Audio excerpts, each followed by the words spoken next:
और मुसलमानों की यानी इस्लाम धर्म की माने जाते हैं एक तौरात, जबूर, इंजिल और कुरान। ये कतेब कहते हैं, इनको वेद कहते हैं, पुराणों को, गीता को।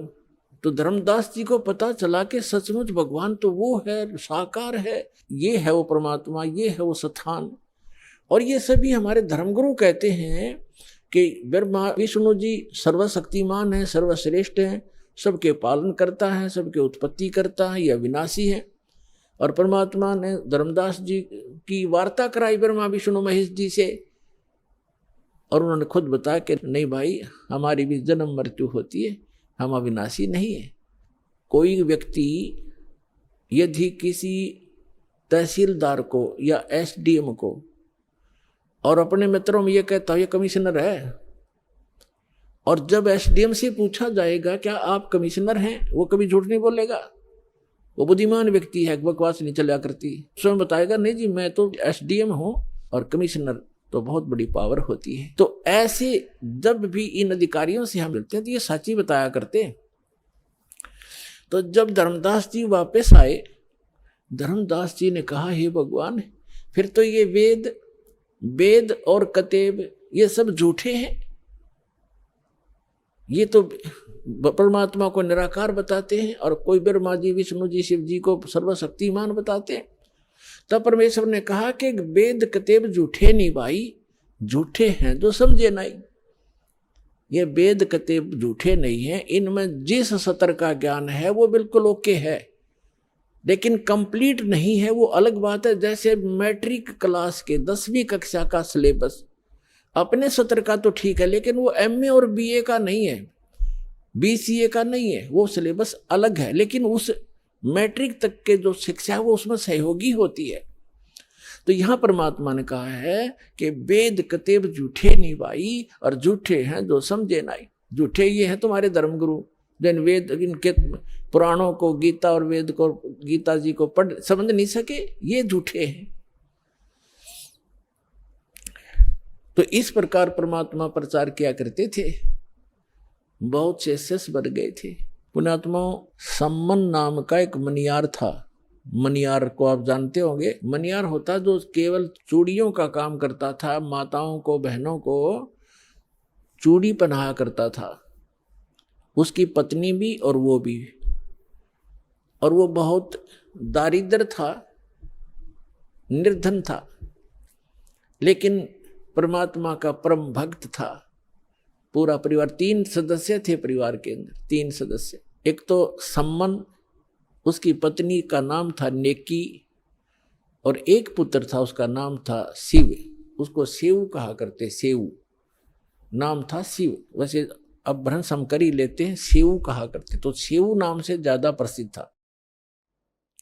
और तीनों के तीनों प्राणियों ने कबीर परमात्मा की दीक्षा प्राप्त कर रखी थी। वो दिल्ली में रहा करते थे। पहले दिल्ली आज जैसी नहीं थी, एक गांव सा था छोटा सा, ऐसी झोपड़ियों में लोग रहा करते थे। छोटे छोटे मकान भी थे, कुछ थोड़े बहुत सेठ भी थे, वो अलग होते हैं। आज जैसी दिल्ली नहीं थी 600 वर्ष पहले। और परमात्मा बनारस काशी में रहा करते थे। एक कमाल नाम का लड़का, उसके कबीले ने, उसके कुल के लोगों ने मृत्यु के उपरांत जल प्रवाह कर दिया था। और एक शेख तकी नाम का राजा सिकंदर लोधी, दिल्ली के बादशाह का धार्मिक गुरु था।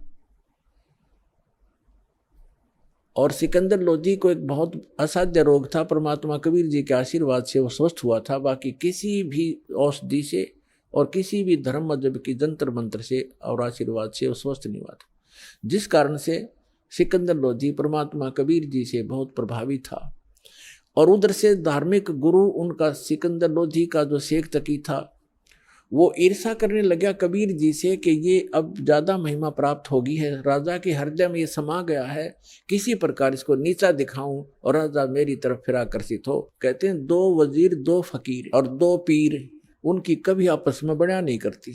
ये तो ऐसे समझ लो जैसे एक म्यान में 2 तलवार, कदे देखी सुनी ना कान। तो वो बहुत इस ताक में रहता था, किसी प्रकार नीचा दिखाऊं। सिकंदर लोधी ने किसी कारण से स्वामी रामानंद जी का सिर काट दिया था, उसकी मृत्यु को प्राप्त हो गए थे। और कबीर परमात्मा ने सिकंदर लोधी और सैकड़ों व्यक्तियों के सामने उनको जीवित कर दिया था।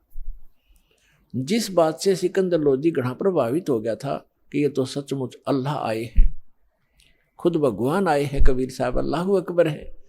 अब अल्लाहू अकबर यही काम करता है, मुर्दे को जीवित कर दे, रोगी को स्वस्थ कर दे, निर्धन को धन दे दे, तो भगवान यही काम करते हैं। तो वो सभी काम कर रहे थे। सिकंदर लोधी का पक्का विश्वास हो गया था कि सचमुच गॉड है, खुदा है। परमात्मा कहते हैं राज तजना सहज है, सहज त्रिया का ने, मान बढ़ाई ईर्षा बाई दुर्लभ तजना ये।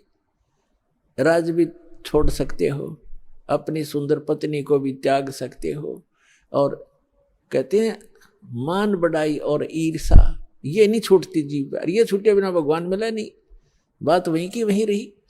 तो इस ईर्षा वश, राग द्वेष वश कि मैं झूठा सिद्ध करूं किसी प्रकार इस कबीर को, ताकि इसकी महिमा कम हो जा, इसलिए वो इस ताक में रहता था। एक दिन सिकंदर लोधी से कहा कि आप इसकी बड़ी महिमा गाते हो, इसने मुर्दा जिंदा कर दिया, स्वामी रामानंद जी को जीवित कर दिया, आप कहते हो मुझे स्वस्थ कर दिया। एक दिन उसने ये दबाव लगा दिया कि यदि ये कोई मुर्दा जीवित करेगा तो मैं मानूंगा, नहीं तो मुसलमानों को तेरे विरुद्ध कर दूंगा सिकंदर। इस बात से चिंतित सिकंदर टेंशन में आ गया, और परमात्मा को अपने बच्चों की टेंशन सुहाया नहीं करती। ये समर्थ है 1 मिनट में टेंशन दूर कर दे। सिकंदर लोधी से पूछा कि क्या परेशानी है आपको? सिकंदर लोधी ने कारण बता दिया।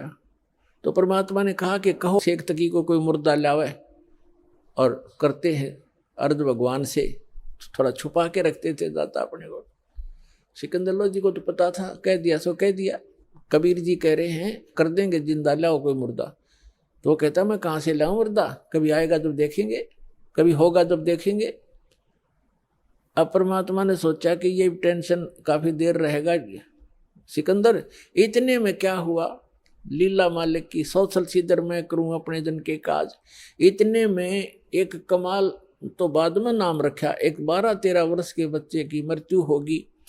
और कुछ ऐसे कुल हैं, ऐसे कबीले हैं, वो न तो जमीन में दफनाते हैं, न सभा करते हैं अग्नि में, और वो जल प्रवाह कर देते हैं।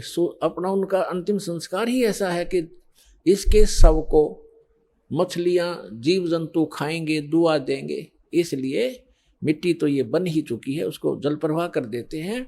एक सुंदर फ्लोटिंग सा एक बेड़ा बनाते हैं, घास फूस का, जो तैरता रहता है कुछ देर तक।